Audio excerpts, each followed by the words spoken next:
Nous sommes actuellement dans une utilisation des indicateurs, un changement, une instrumentalisation qui fait que nous allons avoir, pour les semaines à venir, des changements de comportement, des orientations qui sont décidées par un conseil scientifique qui ne regarde plus la réalité du risque, mais qui souhaite probablement imposer d'autres schémas de pensée.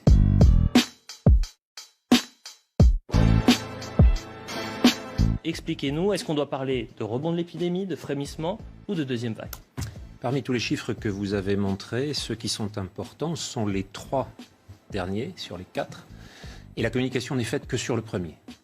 Pourquoi ? Parce que l'essentiel dans une pandémie est de savoir le nombre de morts qu'elle entraîne. Et de savoir également le nombre de cas sévères, le nombre de patients hospitalisés, en particulier en réanimation. Si on peut regarder sur ces 3 chiffres-là, on va voir effectivement, et là on a ici les chiffres de Santé publique France, publiés aujourd'hui, les courbes d'hospitalisation, les courbes de réanimation ne cessent de décroître depuis début avril. Et plus encore, le chiffre du nombre de décès totaux, quotidiens, chaque jour en France, que ce soit ceux des patients hospitalisés ou ceux des patients en maison de retraite et en EHPAD, ne fluctue pas depuis plus de 4 semaines maintenant, et il est à 99% de ce qu'a été le chiffre maximal le 6 avril. On voit donc que cette réduction de 99% n'a entraîné aucune accélération, ni en avril, ni en mai, ni en juin, ni en juillet. Aucun des événements qui annonçaient une deuxième vague ne s'est trouvé vérifié. Et on voit que l'on a une courbe absolument plate depuis maintenant la fin juin. Si on regarde les chiffres d'autres pays européens, c'est même décès quotidiens en Italie, qui a confiné comme nous, mais la Suède, qui n'a pas confiné, on retrouve à chaque fois cette même courbe d'une ascension en 1 mois, une décroissance en 2 mois, et plus intéressant encore, la totalité des décès européens, comme vous le voyez là, suit encore une fois la même courbe. Je vous ai mis la courbe du 0 en bleu. Vous voyez qu'aujourd'hui même, un événement particulier vient de se trouver confronté dans un accident statistique, c'est celui de 5000 décès qui ont été enlevés du décompte par les statisticiens britanniques, qui ont considéré que 5000 personnes parmi eux avaient été comptées en excès. Sur 45 000 décès, ça fait donc plus de 10% qui se trouvent soudain retirés de la statistique. On voit quand même que même dans les pays les plus dotés en capacité de suivi, cette fluctuation est énorme et que nous n'avons pas fini de suivre un certain nombre de ces accidents. Alors maintenant, l'accident principal en France, puisqu'on a dit qu'il n'y avait pas de deuxième vague, toujours pas, se trouve en confrontation avec ce que vous voyez ici, c'est-à-dire l'augmentation du nombre de cas positifs en France. Il ne s'agit pas de patients en réanimation, il ne s'agit pas de patients hospitalisés, il s'agit de formes de sujets jeunes, asymptomatiques, qui viennent demander simplement si leur état est celle d'un sujet qui a rencontré le Covid-19, le SARS-CoV-2, ou s'il est à risque. Bien entendu, comme toujours en clinique, toujours en médecine, ce sont les symptômes qui priment, c'est la dégradation de l'état d'un sujet qui va entraîner la réaction. Or, nous ne sommes plus du tout dans la gravité, dans l'urgence du printemps, de celle de février, de mars et d'avril.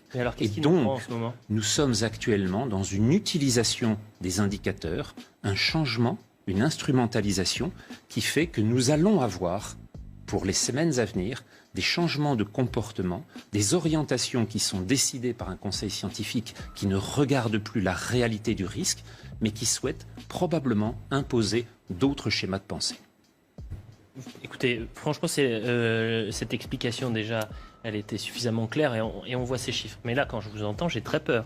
Je suis en train de me dire, déjà, est-ce qu'on fait peur aux gens pour rien ? La deuxième chose, c'est à charge aussi pour les politiques et pour les personnes qui sont au sommet de l'État, qui aujourd'hui nous disent il faut porter le masque en extérieur. En septembre, conseil scientifique, vous en parliez, le conseil scientifique qui dit à l'automne, on risque d'avoir une seconde vague.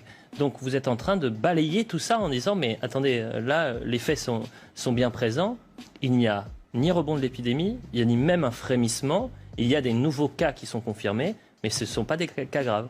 C'est absolument le cas. Et qui plus est, le Conseil scientifique, lorsqu'il nous annonce la énième deuxième vague la semaine dernière, un certain nombre de ses membres sont sur leur site de vacances. Si je le dis, c'est parce qu'ils l'annoncent publiquement sur les radios publiques. Et donc, on a un certain membre du... C'est gravissime ce que vous êtes en train de dire. Écoutez Sud Radio mercredi après-midi, l'un des membres, alors qu'il nous annonce une catastrophe sanitaire pour la France, est sur son site de villégiature. Nous sommes donc dans une situation identique à celle du mois de mars, lorsque celui qui a annoncé la catastrophe avec plus de 500 000 morts annoncés pour la Grande-Bretagne, 500 000 morts annoncés en France, ne respectait pas lui-même le confinement qu'il a réussi à imposer à la moitié de l'humanité. Nous sommes dans des situations dans lesquelles nous nous trouvons face à des gens qui ne croient pas aux recommandations qu'ils transmettent. Il faut donc regarder précisément de quoi le risque est porteur. Et ce risque actuellement n'est plus du tout celui du printemps.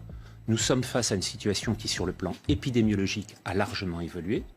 Nous avons maintenant un grand nombre de cas qui sont des cas positifs, à nouveau, qui ne sont pas associés avec la gravité de la maladie. Pourquoi ? Eh bien, il y a un grand nombre d'explications qu'il faut maintenant avoir sur le plan de l'épidémiologie, sur le plan de la virologie, sur le plan de l'adaptation des espèces les unes aux autres, dans cette compétition extraordinairement tendue, sur lequel le virus avait l'avantage au printemps et sur lequel, manifestement, il ne l'a plus pendant l'été. Je me tourne vers vous. Merci en tous les cas, professeur Jean-François Toussaint. Je rappelle que vous êtes professeur de physiologie et directeur de l'IRMES. Ça fait maintenant un peu plus de 6 semaines que quotidiennement on parle de ces rebonds potentiels de l'épidémie. On s'alarme ces derniers jours. On a quoi ? Peut-être une dizaine, voire une vingtaine de scientifiques qui viennent sur ce plateau. Vous êtes le premier aujourd'hui qui arrive et qui nous dit... Bon, bah voilà, il n'y aura pas de... Pour l'instant, il n'y a pas de... Attention, je ne dis pas qu'il n'y aura pas de deuxième vague. Je dis simplement, et depuis il n'y a pas de rebond de l'épidémie. Et depuis le mois d'avril, c'est ce que vous m'aviez invité à dire sur ce plateau, que pour l'instant, il n'existe pas de deuxième vague. Or, on nous l'a affirmé pour le relâchement en avril, pour le déconfinement en mai, pour la fête de la musique en juin et pour les clusters en juillet. Il n'y a, vous l'avez vu, aucune deuxième vague dans aucun des pays d'Europe. Dans aucun des pays d'Europe. Alors maintenant, il est possible qu'il y ait une saisonnalité à l'automne. D'où viendra-t-elle ?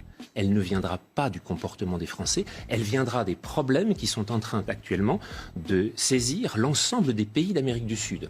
Le Brésil, le Chili, l'Argentine, qui voient encore augmenter le nombre de cas et le nombre de décès.